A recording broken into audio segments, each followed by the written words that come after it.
Bonsoir. Elles prennent de plus en plus de place dans le trafic et sur les trottoirs. Les trottinettes électrisent les villes depuis qu'elles sont équipées d'un moteur.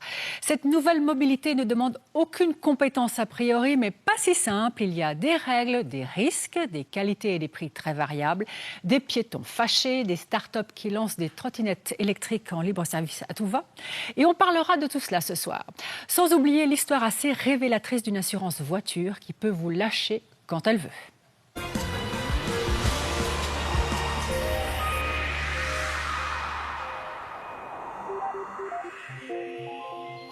Vous n'avez peut-être pas encore adopté cette micro-mobilité à la mode. Vous aurez certainement croisé des trottinettes électriques qui se faufilent partout. Pratiques en ville pour rejoindre son boulot ou des transports publics, faire le fameux dernier kilomètre. C'est en fait l'adaptation d'un jouet pour enfants à l'origine. Pour se rendre compte de ce qui est tendance, rien de tel que les réseaux sociaux. Et cette année, on nous promet un été en trottinette électrique. Même les youtubeurs stars de la trottinette freestyle comme Benjamin Friand l'ont testé. La première trotte freestyle électrique. Pour moi, ça n'a rien à voir. C'est complètement différent. Mais j'aime bien. Pour moi, c'est le repos après le skatepark. Je prends une trottinette électrique et voilà. Benjamin a été plusieurs fois champion d'Europe. C'est un des rares Suisses à vivre de sa passion, la trottinette freestyle. La trottinette, pour moi, c'est toute ma vie, je pense. Depuis mes 15 ans jusqu'à maintenant mes 29 ans, c'est toute ma vie. C'est grâce à ça, c'est mon métier. C'est grâce à ça que ma vie elle a complètement changé. C'est grâce à ça que j'ai fait tous mes voyages. Moi, j'ai commencé à en vivre en 2008, 2008-2009. Et il y a eu un boom monstrueux. Au début, on n'était pas beaucoup. Puis d'un coup, ça a explosé. On voyait tout le monde en trottinette. Et c'est là que les marques faisaient du chiffre d'affaires. Et donc, elles pouvaient se permettre de payer les riders, donc les athlètes. Mais avant le grand boom, revenons un peu au passé. Au début du siècle dernier, Visa Gloria en Argovie commercialise un modèle de trottinette pour enfants. Le succès est énorme et certains ont l'idée de la motoriser. C'est l'autopède, le véritable ancêtre de la trottinette électrique. Mais l'autopède ne trouve pas son public et il disparaît en 1922.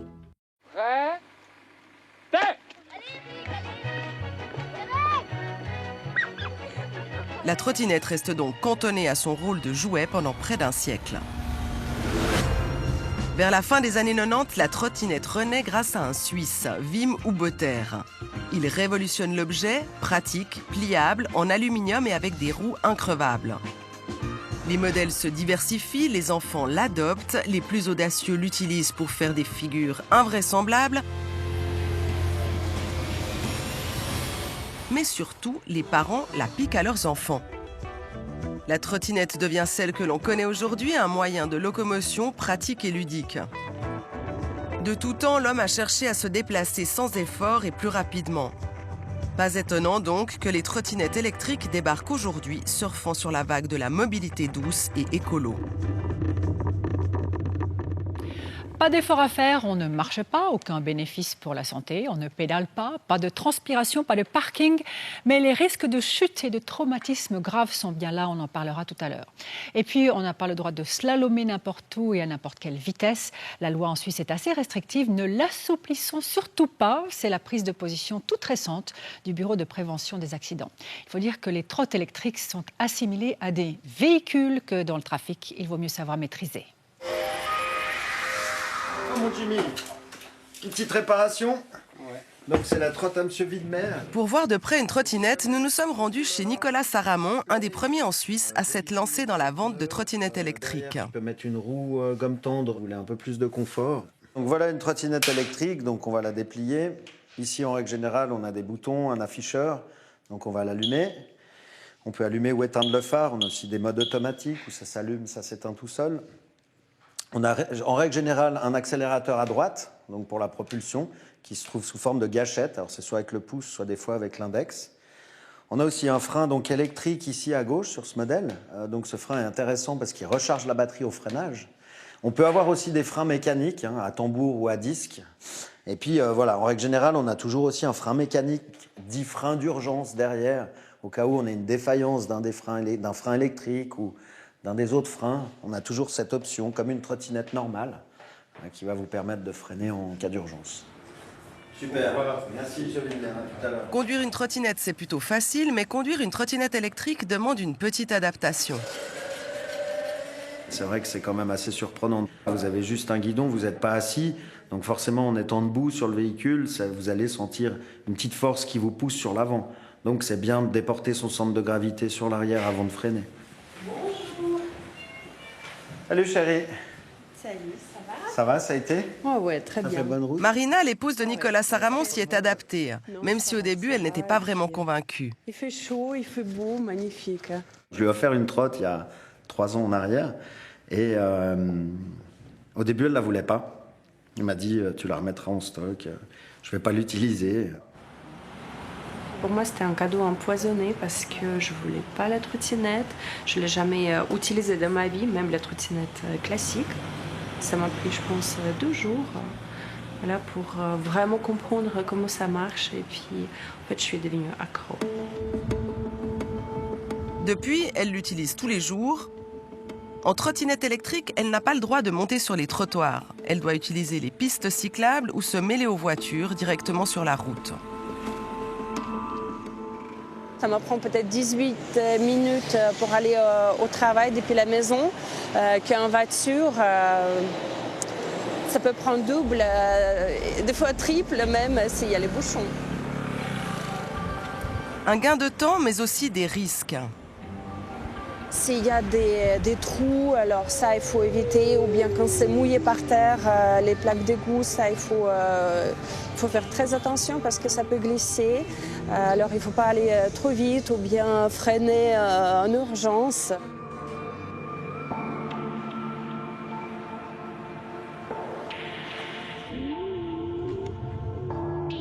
Dans ce bout-là, alors il y a les trams qui passent, voilà, par là il y a beaucoup de monde et aussi il y a les bus. Alors moi j'essaie d'éviter toujours parce que ça peut être dangereux, ça glisse, quand même la roue elle peut se coincer dans les rails des trams. Alors moi ça me fait vraiment peur. Alors à tout prix j'essaie d'éviter. L'intérêt de la trottinette électrique, c'est bien sûr de se déplacer rapidement. Sur le marché, on trouve des modèles allant de 15 km/h jusqu'à 35, voire 45 km/h. La loi interdit de circuler au-delà de 20 km/h. Pour homologuer une trottinette plus rapide, on peut demander en magasin un bridage à 20. On offre le choix aux clients parce qu'on a de l'homologué, donc on vous la bloque à 20 définitivement non débridable par l'utilisateur, ou alors on vous la laisse à 30-35 comme elles sont d'origine. C'est vrai que la plupart des gens prennent du non homologué aujourd'hui. Vous risquez quelque chose? Moi, je risque rien puisque je fais signer des décharges à mes clients, comme quoi je les ai prévenus au niveau de la loi, la loi actuelle, comme quoi ils ont un véhicule qui est interdit sur la voie publique. Donc, ils sont censés l'utiliser uniquement sur un terrain privé. L'utilisateur qui se lancerait sur la route avec une trottinette non homologuée s'expose à une amende de 380 francs. Celui qui emprunterait les trottoirs malgré l'interdiction risque, lui, 40 francs d'amende. Pourtant, on le voit ici dans cette zone réservée aux piétons, cette interdiction est rarement respectée, comme le déplore l'association Mobilité Piétonne. On a perdu complètement de manière généralisée, la compréhension du rôle protecteur du trottoir et du fait que c'est un espace qui est vraiment dédié à un seul type d'usager et que les autres doivent s'abstenir pour la sécurité, pour la tranquillité, le confort des piétons, et notamment des piétons les plus faibles, que sont les personnes âgées, les enfants et les handicapés. Le piéton n'a pas à avoir peur. Lui, il ne sait pas si le conducteur maîtrise, il est toujours surpris par l'arrivée, par la vitesse, par le poids que représentent ces véhicules, et il est tout le temps dans une certaine inquiétude, surtout, encore une fois, pour ceux qui sont déjà mal à l'aise dans le déplacement piéton. Les trottinettes électriques, une menace de plus pour les piétons qui se rajoutent aux cyclistes. Du côté de ProVélo, on est ouvert au dialogue avec les piétons et on accueille plutôt d'un bon œil l'arrivée des trottinettes électriques. On est assez favorable évidemment au développement de ces nouveaux modes de circulation, de transport qui vont favoriser encore la mobilité douce. Le seul problème, c'est qu'évidemment, face à ces nouveaux arrivants, il faut qu'il y ait de l'espace pour eux. Si ces pistes cyclables, les voies cyclables ne sont pas suffisamment larges, qui fait que 2 vélos ou 2 engins ne peuvent pas se dépasser, ça va créer des problèmes. Donc il faut que ces pistes cyclables soient suffisamment larges pour que tous ces nouveaux engins puissent cohabiter. Difficile cohabitation entre toutes ces mobilités différentes, n'est-ce pas? Bonsoir Delphine Mistelli. Bonsoir. Vous avez réalisé ces reportages avec Andrea Sotro. Alors on va faire une rapide synthèse. Ces trottinettes électriques ont-elles le droit ou non de rouler sur les trottoirs? Alors, elles ont l'interdiction de circuler sur les trottoirs, contrairement aux trottinettes classiques qui, elles, ont le droit et l'obligation de circuler sur les trottoirs. La trottinette électrique, elle doit vraiment utiliser les pistes cyclables ou la route quand il n'y a pas de piste cyclable. Ça, c'est clair. Ah, c'est risque et péril. Est-ce que n'importe qui peut conduire une trottinette électrique? Alors non, faut vraiment rappeler que ce n'est pas des jouets, qu'elles vont vite et qu'elles ne sont vraiment pas du tout destinées aux enfants. D'ailleurs, en dessous de 14 ans, elles sont interdites d'utilisation. De 14 à 16 ans, on a besoin d'un permis vélomoteur, ça on ne le sait pas forcément. Et c'est qu'à partir de 16 ans qu'on a le droit d'utiliser une trottinette électrique sans permis. D'accord, ça c'est très clair. Ce qui est assez incroyable, c'est qu'on se rend compte que la majorité des trottinettes électriques vendues sont en fait illégales. Exactement. En fait, le simple fait qu'elle puisse aller au-delà des 20 km/h, de la limite des 20 km/h, la rend illégale. Ce n'est pas le cas d'une voiture. On peut acheter une voiture qui va à 300 km/h et en respectant les 120, on a le droit de l'utiliser. Là, c'est vraiment interdit de l'utiliser, donc elles seront illégales et non homologuées. Et qu'est-ce qui se passerait en cas d'accident? On ne le souhaite pas évidemment, mais avec une trottinette dite illégale. Alors c'est vraiment la question qui se pose au-delà de l'amende qu'on peut avoir si on se fait prendre avec une trottinette qui va au-delà des 20 km/h. C'est quel sera le comportement des assurances? Il y a d'abord l'assurance accident qui cause les dommages qu'on peut avoir nous en tant que conducteurs. Est-ce qu'elle peut réduire ses prestations? C'est vraiment une question qui se pose. Et c'est encore plus le cas, enfin c'est plus grave pour les dommages qu'on va créer à des tiers. Et là, c'est l'assurance responsabilité civile qui va rentrer en matière. À partir du moment où on fait une faute, puisqu'on a un véhicule qui est non homologué et illégal, ça peut avoir des conséquences financières assez lourdes si on shoot quelqu'un ou si on abîme une voiture. Enfin, en cas d'accident qui pourrait concerner plusieurs personnes, il faut vraiment le savoir. Oui, il faut le savoir, effectivement. Merci Delphine. Et j'ai le plaisir d'accueillir Stéphane. Bonsoir. Bonjour. Fin du suspense. Quelles sont les trottinettes électriques les mieux classées dans ce test? Mais ça n'a pas été facile de les choisir. Hein. Mais non, c'est un peu ce que vous avez dit. Il y a beaucoup de trottinettes qui sont non homologuées. Et nous, pour finir, on en a trouvé 8 qui rentraient dans le cadre des 20 km/h. Il y en a une en tout début de test, une trottinette achetée chez Vedia qui a rendu l'âme, le moteur d'entrée était mort. Et donc, elle a été retirée du test. Vedia nous indique avoir retiré ces trottinettes par ailleurs de son échantillon. Bah, c'est une bonne chose, ça. Alors, ça donne 7 trottinettes au final pour ce test technique et pratique réalisé avec le TCS.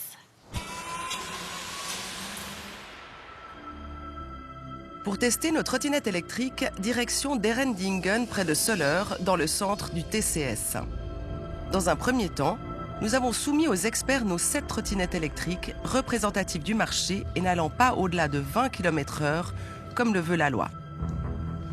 Ils ont passé au peigne fin les caractéristiques techniques essentielles et les ont notées. Un de ces aspects, l'autonomie. Les experts ont roulé jusqu'à ce que la batterie soit totalement à plat pour connaître les kilomètres parcourus. Ils ont donc mesuré l'autonomie réelle de chaque trottinette. Un autre aspect important, les freins. Là aussi, tous ne se valent pas. Avec cette trottinette, on peut récupérer l'énergie. On peut aussi très bien doser le freinage entre freiner un peu ou très fort. Ici, on a aussi le pare-boue qui permet de freiner progressivement en dosant avec le pied. Quand on doit vite freiner, on évite les à-coups et on adoucit le freinage. Mais attention, même en cas de freinage d'urgence, les meilleurs freins ne protègent pas de la chute.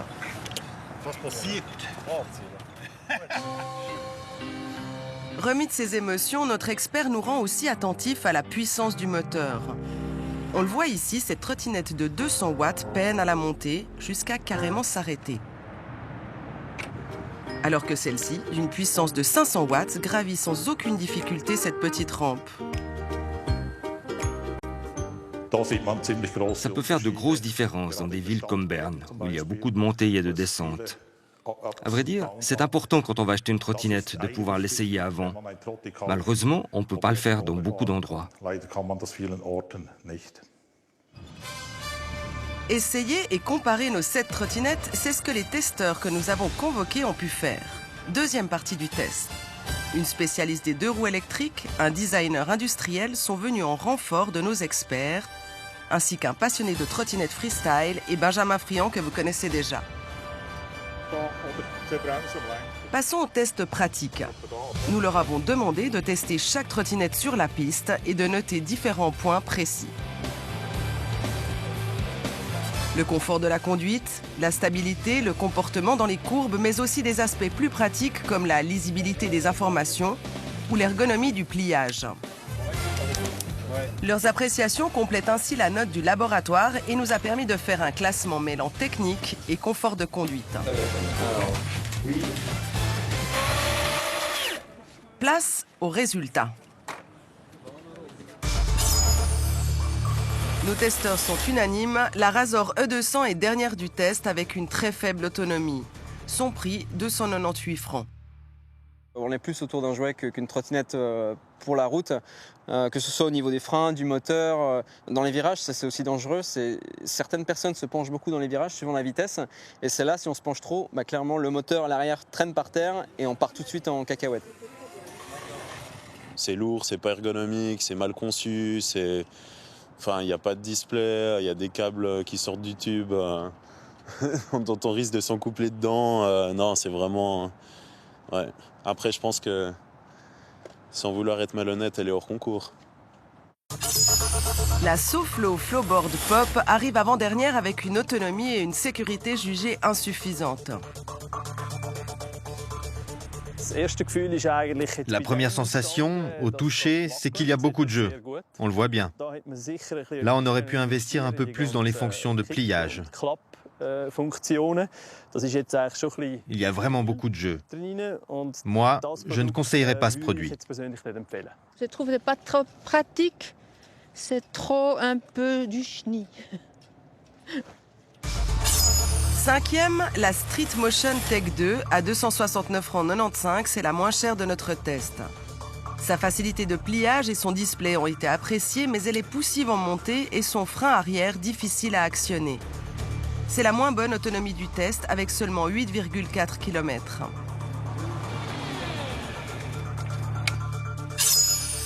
Quatrième, la VMAX R20. Les testeurs l'ont trouvée encombrante et lourde, mais sa conduite est jugée agréable et ses freins efficaces. C'est aussi assez confortable de rouler avec ça pour une distance un peu plus longue qu'1 kilomètre par exemple. On a assez de place ici et ça me plaît. Troisième du test, Litwo Booster S+, la meilleure autonomie du test avec 27,1 km, beaucoup d'informations sur l'écran. C'est aussi la plus chère, à 1 090 francs. Et celle-là, elle est vraiment top.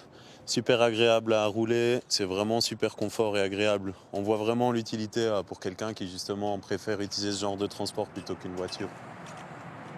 Si on se met là-dessus, c'est pratique pour conduire et puis on voit le display. Moi, j'ai bien aimé ça. Ouais.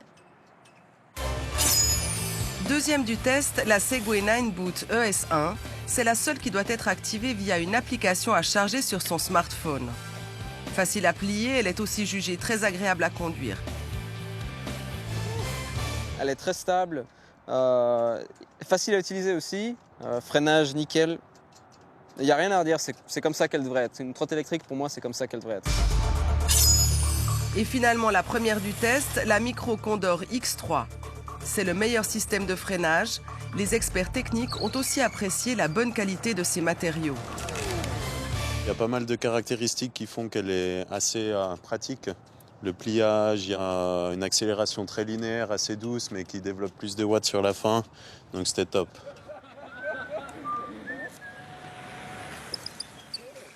Petite phrase rituelle, tous ces résultats, vous les retrouverez sur le site d'À Bon Entendeur. Stéphane, la bonne dernière, c'est cette trottinette électrique blanche, là, la Razor E200, résultat pas brillant du tout. Qu'est-ce que Galaxus répond à notre interpellation? Alors, à propos de cette absence de lumière, des déficiences de freinage et de puissance, Galaxus nous dit de nous adresser au constructeur et de préciser que cette trottinette n'est pas homologuée pour aller sur la route. comme beaucoup d'autres sur beaucoup d'autres sites d'ailleurs. Donc c'est juste bon pour le jardin, quoi. Ouais, donc, voilà.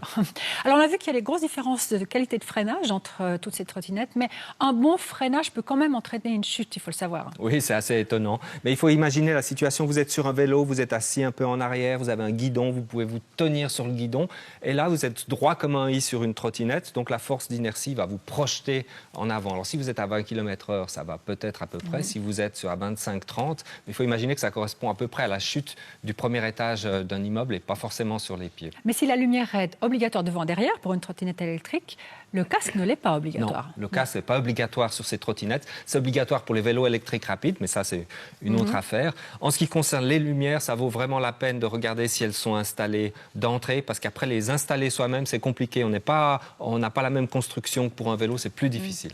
D'accord, et il faut que le vendeur soit honnête sur tous ces points. Merci beaucoup Stéphane, bonne soirée.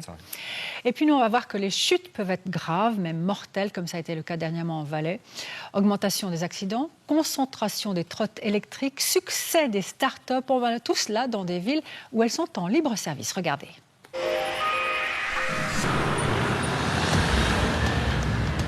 Paris, 10 millions d'habitants et quelques 15 000 trottinettes en libre service qui ont envahi les rues en moins d'un an. 40 000 annoncées d'ici la fin de l'année. Impossible de ne pas les remarquer, elles sont partout et offrent aux Parisiens et aux touristes une alternative aux moyens de transport classiques. C'est un peu à la mode, tout le monde a ça, et donc je me suis dit que j'allais pas être idiot et essayer moi-même. C'est beaucoup plus rapide que ce que je pensais, donc même un peu... limite un peu effrayant au début quand même, mais après on prend assez vite la main. C'est un nouveau moyen de déplacement qui est plutôt bien.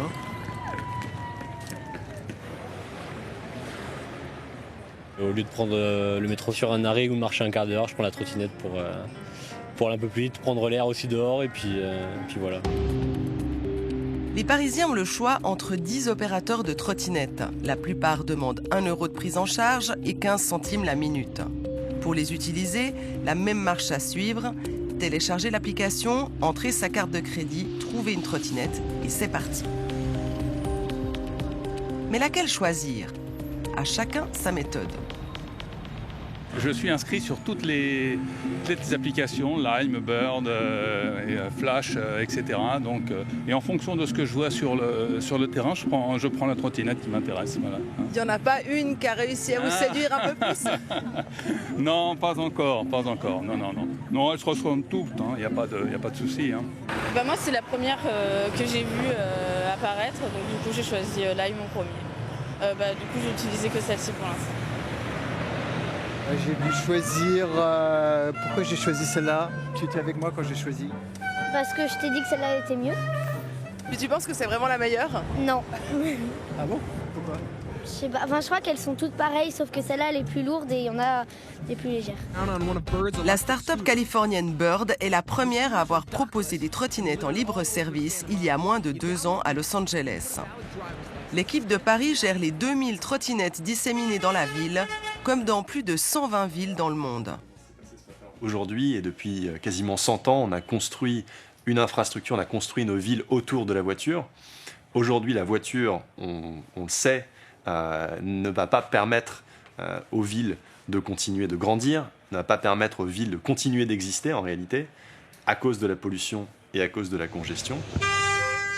Et cette révolution qu'on vit aujourd'hui à Paris, dans les rues de Paris, c'est une révolution de création de nouveaux modes de transport, plus propres pour se déplacer, plus efficaces énergétiquement. Pourtant, cette solution ne fait pas l'unanimité. Des villes comme Nantes ont banni les trottinettes en libre service. D'autres villes comme Paris commencent à édicter des règles pour éclaircir le flou juridique qui entoure leur usage. La mairie a annoncé l'introduction d'une redevance et interdit désormais de circuler sur les trottoirs sous peine d'une amende de 135 €. Du côté de Bird, on craint l'interdiction totale. Mais si on veut ensemble trouver une solution au problème du réchauffement climatique et au problème de la congestion et de la pollution, il faut être souple, il faut construire des solutions et il ne faut pas interdire.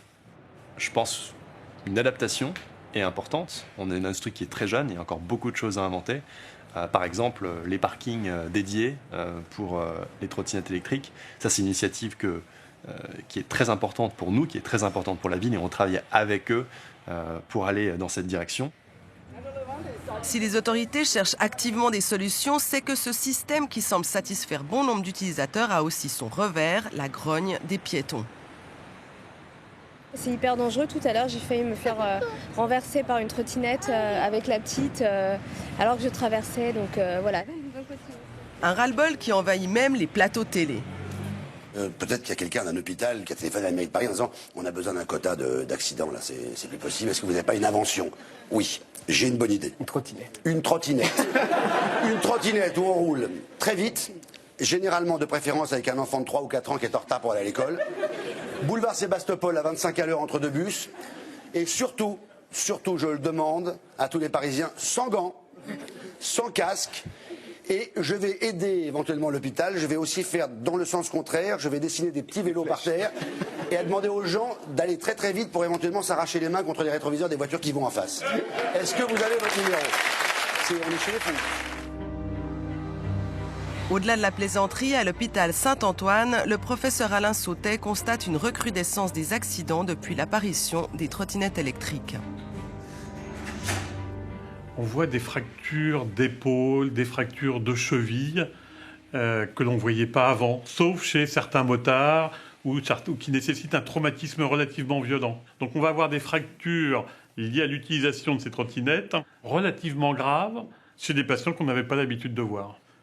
Donc voilà le cas d'un patient de 43 ans qui est quand même un patient relativement jeune, qui chute de trottinette. Et au niveau des genoux, il présente 2 lésions extrêmement importantes, une fracture de la rotule et de l'autre côté, une fracture ici articulaire de l'extrémité supérieure du tibia. Et alors voilà ce que ça donne comme conséquence, une chirurgie pour réparer, remettre en place la rotule, et puis ici, sur le genou, une réduction de la fracture et une ostéosynthèse, c'est-à-dire la mise en place d'une plaque. Et vous voyez que ce patient, il va s'arrêter au moins 5 à 6 mois. Est-ce que ces blessures, elles peuvent aussi avoir des conséquences sur le long terme? Bien sûr.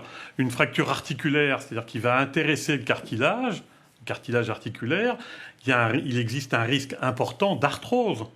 Et donc, qui dit arthrose dit douleur, dit difficulté à se mouvoir, et éventuellement des chirurgies par prothèse à distance. Donc une fracture articulaire du genou à 40-45 ans, c'est un événement grave dans la vie du patient.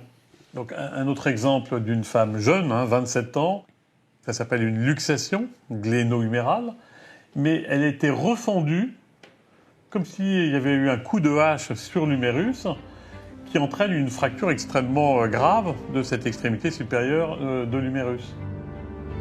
Des fractures d'une rare violence liées selon lui à la trottinette elle-même. Le diamètre des roues est relativement petit et elles sont relativement étroites. Ce qui fait que sur une aspérité, un trou dans la route, ou pour vouloir monter sur un trottoir rapidement, on va plus que d'une chute, on va avoir affaire en fait à une projection de l'utilisateur. La facilité d'utilisation fait aussi oublier les risques.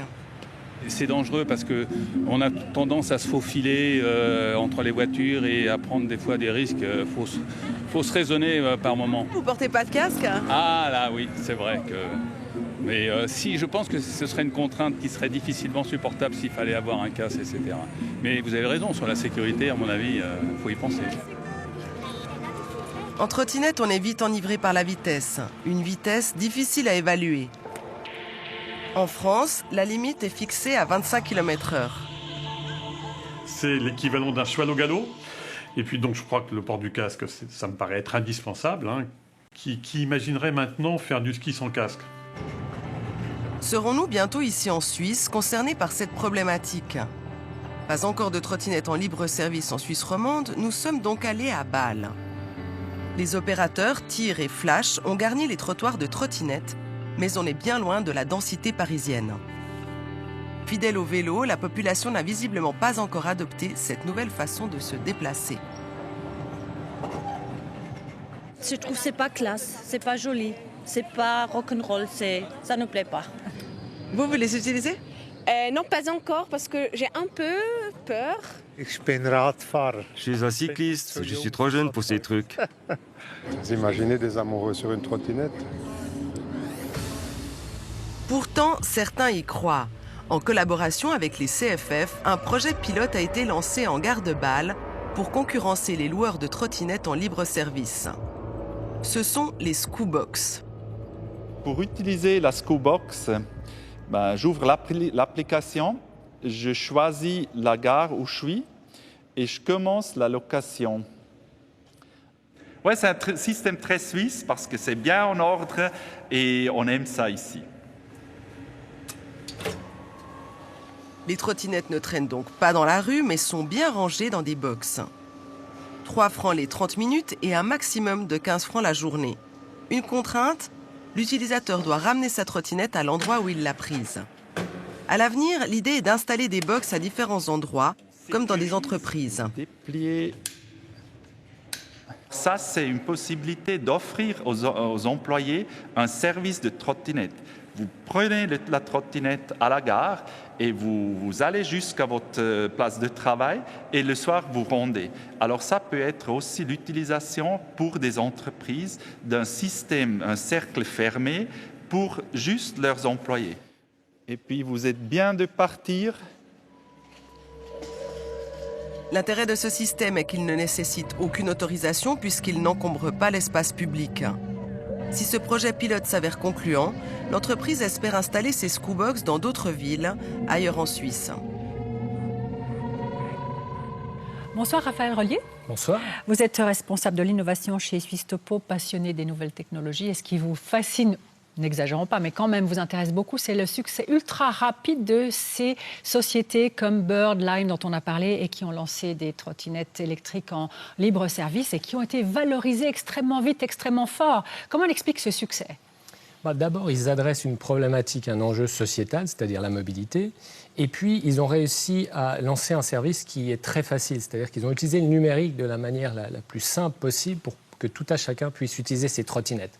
Et donc on voit qu'en ayant mis ensemble ces deux facteurs, ils ont eu un taux d'adoption très élevé et puis ils ont pu très rapidement être valorisés à plusieurs milliards de dollars. Donc par exemple, si on prend Bird, après 12 mois, elle a atteint un statut qui est finalement le Graal pour tout entrepreneur, c'est d'avoir ce statut de licorne, c'est-à-dire qu'on est valorisé à plus d'1 milliard de dollars et ils ont levé en 12 mois 400 millions. Oh là, c'est énorme. Mais est-ce que derrière tout ça, il n'y a pas autre chose qui intéresse les investisseurs, c'est-à-dire les données que toutes ces applications peuvent capter, nos données ? Tout à fait. C'est un des enjeux et une des raisons probablement de ce pari de ces investisseurs qui ont mis ces montants considérables. Ces données valent de l'or puisqu'elles elles leur permettent de comprendre vos trajets. Quand vous utilisez une trottinette, est-ce que vous allez vous arrêter à un kiosque avant d'aller au travail ou le soir, est-ce que vous arrêtez au fitness? Donc ça, c'est un enjeu puisqu'on voit que des sociétés telles que Google, pour la nommer, ont réussi très bien à valoriser cette publicité ciblée en faisant 116 milliards de dollars chaque année avec ça. Donc c'est l'enjeu de ces sociétés comme Bird et Lime qui très rapidement ont atteint ce statut avec Bird qui a eu 2 milliards de valorisation et Lime à peu près 3 milliards. Donc les investisseurs imaginent que nos données, puisqu'on pourra tout savoir de moi, si je suis sur une trottinette électrique en libre service, nos données vont pouvoir être vendues, revendues. Néanmoins, ces sociétés comme Bird, Lime et d'autres, ces start-up, ont provoqué ou ont produit des emplois très précaires. Oui, en fait, par contre, moi j'ai un parallèle assez intéressant là-dessus, c'est-à-dire que l'histoire se répète. C'est-à-dire qu'il y a une époque, on allait avec des luminaires pour aller allumer les luminaires à gaz, et maintenant on a effectivement des emplois précaires qui consistent à aller reprendre ces trottinettes à la fin de la journée pour aller reposer dans des lieux acceptables. Donc, mais c'est finalement que l'histoire qui se répète à nouveau avec des emplois précaires quand on arrive à une nouvelle innovation qui débarque sur le marché. Et donc aux États de réguler ces emplois précaires pour qu'on ne reste pas dans un stade quand même de surexploitation. On est d'accord là-dessus quand même. Tout à fait. Je pense que dans l'avenir, ces sociétés qui, parce qu'ils ont été massivement capitalisées, se déploient, par exemple Bird est dans 120 villes, doivent commencer à discuter avec les autorités à la fois en termes de sécurité, mais aussi en termes de protection d'emploi. D'accord. Eh bien, merci pour ces explications. Très bonne soirée à vous. Et puis, il faut savoir que toutes ces données personnelles récoltées par les startups seront très probablement stockées dans des clouds, des nuages informatiques. Ces clouds ont de gros désavantages que pointe Laila Rolly.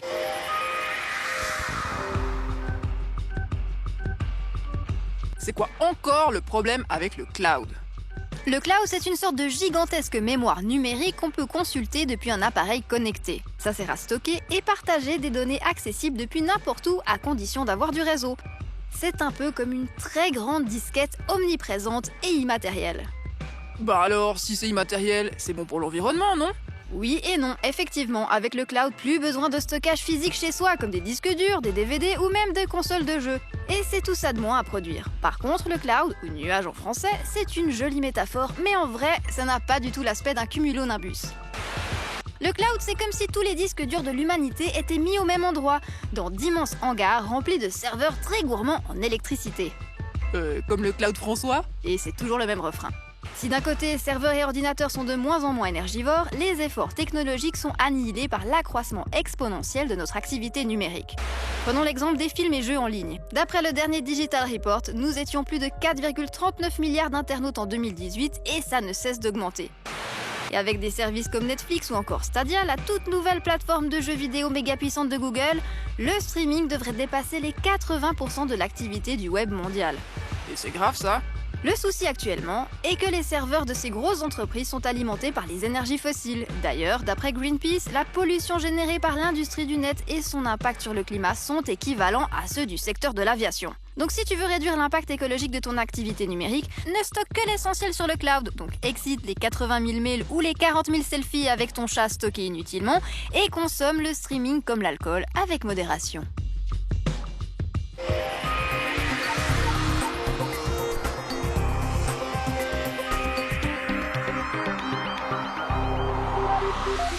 Parlons de vous maintenant. Le chapitre assurance réserve plein de surprises. Vous entendrez ce soir le témoignage d'une conductrice qui s'est vue résilier son contrat d'assurance voiture de manière assez radicale, dirons-nous. Cette Vaudoise était pourtant fidèle à sa compagnie depuis près de 40 ans. Les explications de François Hégère.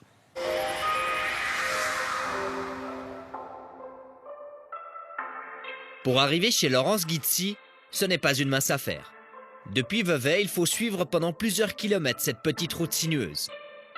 Cette Vaudoise habite les monts de Corzier, un hameau niché à près de 700 mètres d'altitude, avec une vue imprenable sur le Léman. Quand on habite ici, avoir une voiture devient presque une nécessité. C'est primordial. Sans voiture, je suis coincée entre guillemets chez moi. Le bus, c'est des bus avec des horaires très limités. À 23h, il n'y en a plus, donc sans voiture, j'ai plus de vie vraiment sociale, de vie active. Cette employée dans les ressources humaines conduit depuis près de 40 ans. Elle utilise sa voiture presque tous les jours pour aller travailler ou pour ses loisirs. Je me considère comme une conductrice plutôt prudente. Depuis plus de 40 ans de conduite, j'ai eu rarement des collisions ou des dégâts que j'ai causés. Donc oui, plutôt prudente. Elle est aussi fidèle dans ses engagements contractuels. En près de 40 ans, elle n'a jamais changé d'assurance. C'est dire la stupeur lorsque le 8 janvier dernier, elle reçoit ce courrier recommandé de la part de son assurance, l'Helvetia. Quand j'ai ouvert l'enveloppe, j'ai été choquée de lire que mon assurance, l'Helvetia, résiliait mon contrat à 30 jours dès la réception donc, de ce présent courrier, sans motif pour moi apparent, et que j'avais 30 jours pour trouver une nouvelle assurance. L'assureur invoque les motifs suivants. Il est clair que les divers cas de sinistres qui nous ont été annoncés ont été causés fortuitement. Cependant, la fréquence ainsi que la charge des sinistres sont trop élevées par rapport à celle des autres contrats des membres de la communauté des risques assurés. J'ai été écœurée, j'ai été... je trouve même pas les mots. À aucun moment, je me suis dit, j'ai profité de l'assurance. Alors, vraiment pas. Pour moi, j'ai vraiment ma conscience. J'ai utilisé l'assurance en fonction de ce qui m'est arrivé. En 38 ans de contrat, Laurence n'a déclaré que quelques cas mineurs. Mais dès 2016, les mésaventures commencent. Elle se fait d'abord abîmer sa voiture sur des parkings, puis en 2018, elle cumule les sinistres. Alors, j'ai eu malheureusement 2 cas récents en 2018 où j'ai retrouvé une fois mon pare-choc défoncé sur une place de parc, ou une autre fois où malheureusement j'habite une région où il y a une forêt, j'ai heurté un animal et il y a eu un dégât de gibier. Et la troisième, malheureusement aussi, mais là je l'ai causée, un cédé le passage où j'ai une faute d'inattention. J'ai heurté légèrement une voiture devant moi et ça a occasionné des frais de la voiture devant et ma propre voiture. Loïc Dubost est le président de l'association des courtiers en assurance. Nous lui avons demandé si le motif de rentabilité est suffisant pour résilier un contrat. La loi sur le contrat d'assurance le stipule, après sinistre, au moment du paiement de l'indemnité, l'assureur a le droit de résilier le contrat et la libération du contrat viendra 14 jours après. Une compagnie d'assurance, elle est là pour être rentable. Donc du moment où le contrat seul, pour cette personne par exemple, n'est pas rentable, et puis qu'ils n'ont pas voulu prendre d'autres mesures, où ils voient qu'effectivement l'évolution, il n'y a rien eu pendant 38 ans, puis que ça commence à prendre une tendance assez dangereuse en termes de rentabilité, ils peuvent résilier le contrat, mais c'est du pur commercial à ce moment-là. En résiliant, Helvetia respecte donc les clauses du contrat, avec l'efficacité de son slogan. Mais pour la forme, ni la simplicité ni la clarté n'étaient au rendez-vous. Je trouve que c'est inadmissible d'agir de la sorte, d'envoyer un recommandé sans explication, de me retrouver face à une résiliation au bout de 30 jours, à devoir moi téléphoner pour le comprendre. Le conseiller lui-même n'a pas su sur le moment me donner des explications claires. Non, je trouve que c'est lâche parce que j'ai toujours payé mes assurances, j'ai toujours été correcte et là je trouve que c'est eux qui n'ont pas été corrects avec moi. Si on prend à brut, émotionnellement c'est dur. 40 ans de paiement de prime à 1400 francs, peut-être une prime différente avant, 40 ans de prime, 4 sinistres, un seul responsable. C'est rapide et puis d'un seul coup, il y a un seul courrier, on résilie, donc la forme, on peut mieux faire. C'est brutal. C'est brutal, mais d'un autre côté, il faut se mettre du côté de l'assureur. L'assureur, responsable ou pas, il a dû payer une certaine somme. Loïc Dubost estime que dans le monde de l'assurance, une résiliation pure et simple est aujourd'hui rare. Les compagnies disposent de suffisamment d'alternatives pour éviter une rupture brutale de contrat. Aujourd'hui, on peut intervenir avant cette résiliation pure et simple par la compagnie d'assurance. C'est effectivement peut-être une suppression de couverture d'assurance qui est mise dans les conditions générales. Une dommage parking, dans certaines compagnies, s'en va après 3 ans ou après 5 ans et est retiré automatiquement. Ou bien, quand on vous résilie le contrat, on vous fait une contre-proposition. Donc, c'est-à-dire qu'à ce moment-là, le conseiller ou le courtier vous amène une nouvelle offre dans laquelle on a supprimé une couverture, ou bien on a augmenté la franchise, ou bien on a supprimé des rabais qui étaient initialement mis dedans. Donc on vous fait une autre proposition pour aller de l'avant et puis continuer cette relation de confiance qu'on avait avec son assuré. Pour Laurence, cette relation de confiance se fera donc avec une autre compagnie. Au début du mois de janvier, son compte à rebours est lancé. Il lui restait 30 jours pour trouver un nouveau contrat, faute de quoi on lui retirait ses plaques. Je me suis renseignée pour avoir des noms d'autres assurances. Je me suis présentée à une assurance à Vevey. Et quand le conseiller a entré mes données avec mon permis de circulation et le nom de l'assurance Helvetia, au bout d'un moment, il y a une jolie petite phrase rouge qui s'est inscrite sur son écran. Il m'a demandé de patienter parce qu'il devait se renseigner. Et là, j'ai compris que j'étais soit fichée ou que je présentais un cas particulier qui demandait à être analysé. Jamais entendu de parler de liste noire qui transiterait entre les compagnies d'assurance vis-à-vis des mauvais payeurs, mauvais conducteurs. Non, jamais. Donc c'est un mythe ? Oui, pour moi c'est un mythe. Et en plus, vous avez la loi sur la protection des données qui est une loi qui ne permettrait pas ce transfert des informations entre compagnies d'assurance et d'avoir un registre global pour toutes les compagnies d'assurance. Non, j'y crois pas. Cette liste noire, non. Aujourd'hui, Laurence est satisfaite. Elle a trouvé une nouvelle compagnie qui lui a proposé un contrat moins cher pour une meilleure couverture. Un petit lot de consolation qui lui a permis de digérer sa déconvenue et d'aller de l'avant. Cette fameuse liste noire des clients d'assurance auto, on en a souvent entendu parler, mais jamais réussi à prouver son existence. Alors, si vous avez des indices, n'hésitez pas à nous le faire savoir. Au reproche de Laurence, Helvetia répond ceci, je cite « Il est regrettable qu'un client loyal et de longue date comme Mme Guizi soit congédié. Dans ce cas particulier, Helvetia a dû exercer son droit de résiliation en raison des frais de sinistre de ces dernières années. » Fin de citation. Sous-entendu, des frais de sinistre trop élevés comparés au montant de ses primes. Et d'ajouter qu'il était impossible de l'avertir à l'avance ni de lui offrir une autre solution. Décision brutale et drastique, Helvetia ne la remet pas du tout en cause, mais il faut savoir que les clients d'assurance auto ont eux aussi le droit de résilier leur contrat sans attendre l'échéance. Par exemple, si vous changez de véhicule ou juste après le règlement d'un sinistre. Et de faire jouer la concurrence, voire de négocier si vous avez tout un portefeuille dans une même compagnie. Une consommatrice ou un consommateur proactif en vaut deux.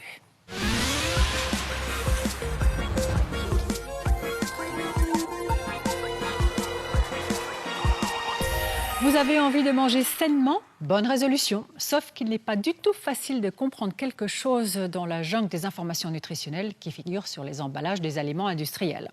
Plusieurs applications surfent maintenant sur cette vague du bien manger. Qu'est-ce qu'elles prennent en compte? Est-ce qu'on peut leur faire confiance? Et un nouveau logo, le Nutri-Score, est apparu, qui classe les produits de A à E, du vert au rouge. Sur quoi est-ce qu'il se base? Quelles sont ses limites? Pourquoi est-ce qu'il a été si difficile à faire accepter par les industriels de l'alimentaire? La plupart ne veulent pas en entendre parler. Le dessous des cartes est à découvrir, non pas mardi prochain, mais dans 2 semaines. Nous ferons une petite pause après Pâques. On se retrouvera le mardi 30 avril, même jour, même heure. Merci pour votre fidélité. D'ici là, portez-vous bien. Très bonne fin de soirée.